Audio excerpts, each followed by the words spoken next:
রাখি পূর্ণিমার দিন সকালবেলা তো দিয়ে এখানে স্নান টান করে চলে এসেছে ভাইদেরকে রাখি পরাতে। প্রথমেই ওর ভাইদেরকে পরিয়ে নিয়েছে, তারপরে এখানে আমার ভাইকে রাখি পরিয়ে নিল, আর এখন পিসুমণির ছেলেকেও রাখি পরিয়ে নিচ্ছে, কারণ ও এদেরকে রাখি পরিয়ে অফিসে বেরিয়ে যাবে আর কি। তো তারপরে আমি ভাইদেরকে রাখি পরিয়ে নিচ্ছি, আর আমি রাখি পরানোর সময় এরা এত গন্ডগোল করছিল কি বলবো। যাই হোক, বাড়িতে পিসুমণি ছিল, পিসুমণির আজকে পিঠে খাওয়ার ইচ্ছা হয়েছে, তো সেই কারণে পিসুমণি তাল ছানছিল। তারপরে সন্ধ্যাবেলা আমি একটু ভাইকে নিয়ে মানে পিসির ছেলেকে নিয়ে বেরিয়েছিলাম, একটু পার্লারে যাওয়ার ছিল, কারণ একটু আইব্রো করাবো আর কি।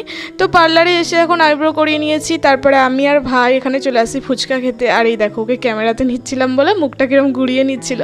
তারপরে তো ভাই আর আমি ফুচকা খেলাম, আর ভাইয়ের জন্য বাড়িতে প্যাক করে নিয়ে গেলাম। তো চলো, আজকে রাখি পূর্ণিমার দিন সকল ভাইয়েরা মিলে প্রতিজ্ঞা করো যে যেমনভাবে নিজের বোনকে সকল বিপদ থেকে রক্ষা করবে, তেমনভাবে অন্যের বোনকেও কিন্তু সকল বিপদ থেকে রক্ষা করবে। সকলের মুখে একটি স্বর, জাস্টিস ফর আরজি কর।